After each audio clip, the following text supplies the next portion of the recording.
samedi 21 novembre dernier, la conférence des candidats signataires de l'accord politique de Ouagadougou a tenu une conférence de presse au cours de laquelle nous avons exprimé des préoccupations sur les conditions d'organisation des élections couplées présidentielles et législatives.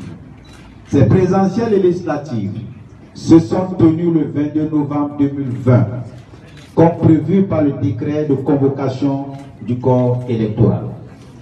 La conférence des candidats salue les forces de défense et de sécurité qui ont permis de sécuriser le processus électoral et le territoire national.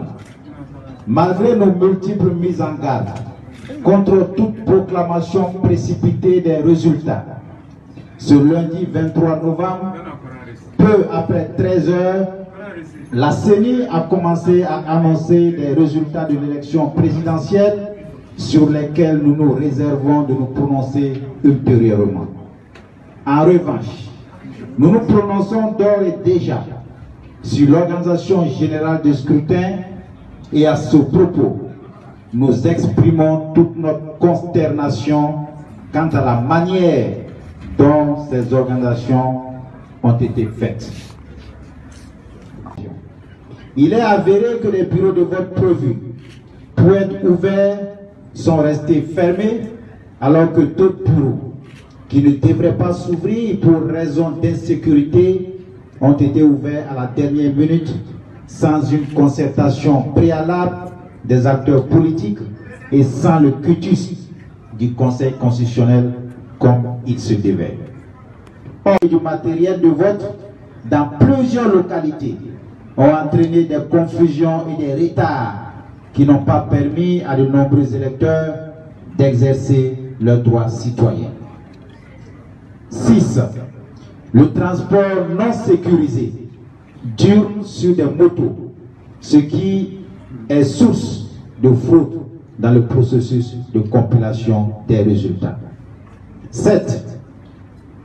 La non-affichage des listes des électeurs devant le bureau de vote, comme cela est prescrit par les textes en vigueur. 8. Le non-paraphe systématique des bulletins de vote par le président et un membre du bureau, comme cela est prescrit par la loi électorale. 9.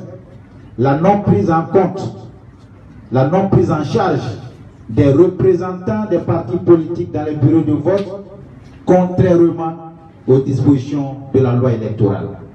Cela a occasionné des défections avec les conséquences que l'on connaît.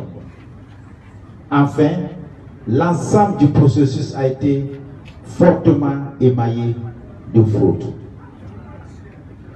Chers journalistes, mesdames et messieurs, le caractère massif de ces irrégularités et insuffisances interpelle tous les acteurs habitués à un processus électoral mieux élaboré.